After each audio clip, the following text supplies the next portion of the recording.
to part 2 of hormones in parrots. There was so much information that I just had to split this up into 2 videos. Let's talk about all the things that we can do to help our parrots during the hormonal periods.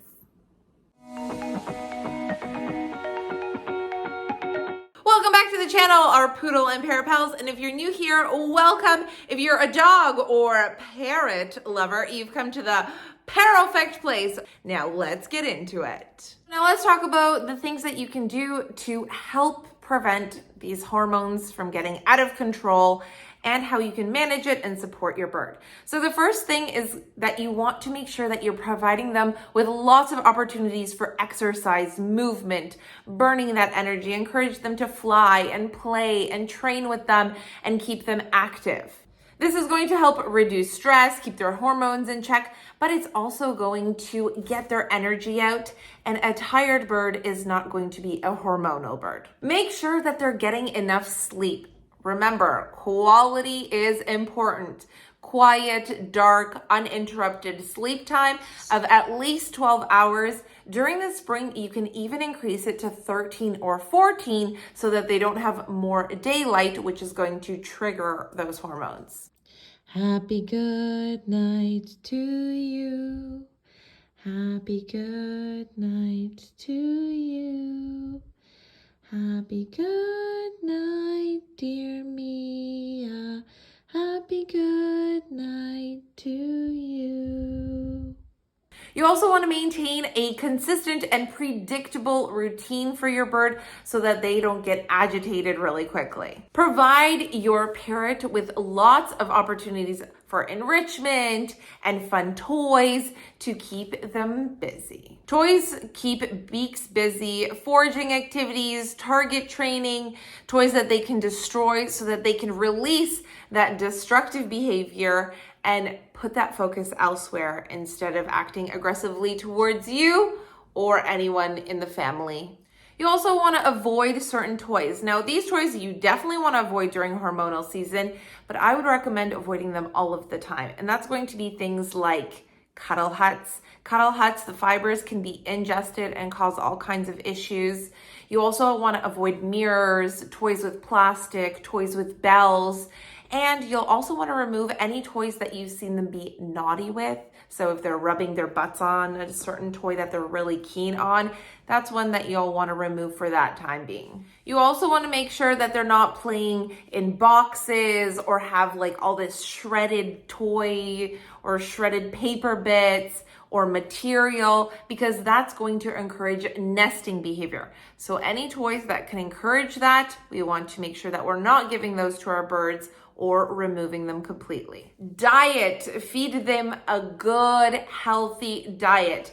Diet is the most important, probably the first thing that you want to make sure that you're attending to when it comes to your parrot. You want to make sure that they're eating lots of fresh foods, lots of veggies, and like we said earlier, avoid warm or mushy foods.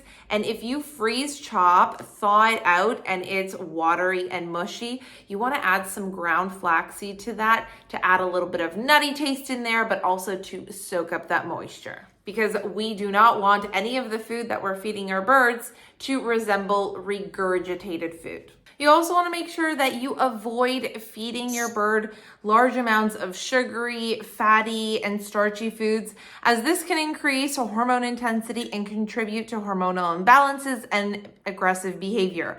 Pellets can often be a key trigger because sometimes they have soy and that stimulates hormones. So make sure that you're always choosing good quality, cold pressed, organic pellets.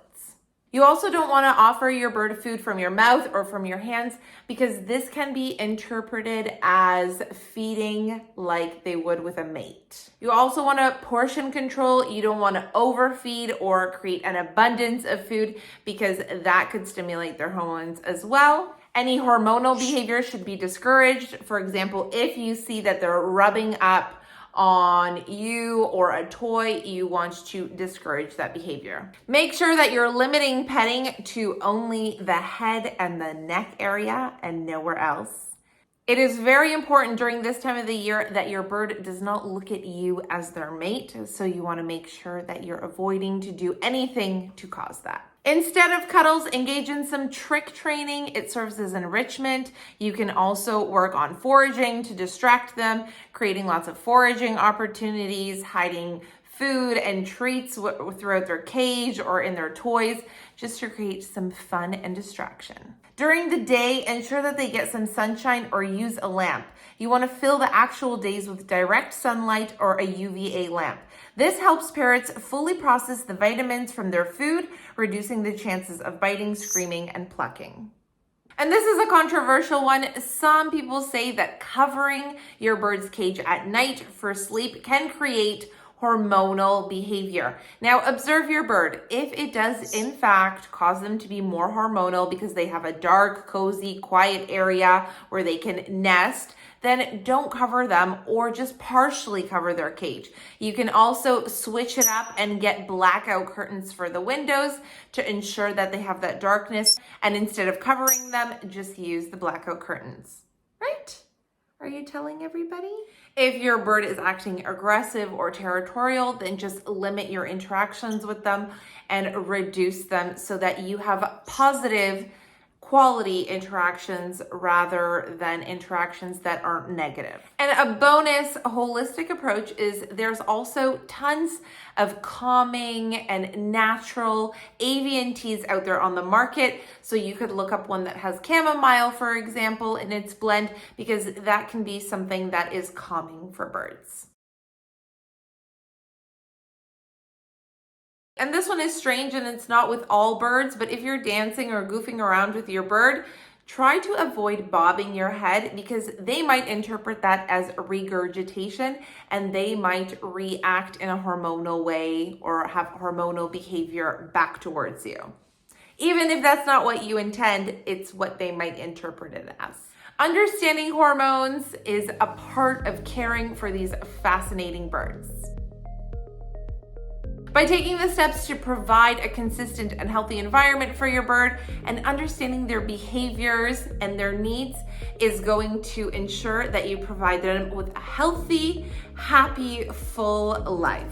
So that's it for today, our poodle and parrot pals. We hope that this video was helpful for you in understanding hormones. Don't forget to like this video, comment, and subscribe for a good vibe, and we'll see you guys in the next video.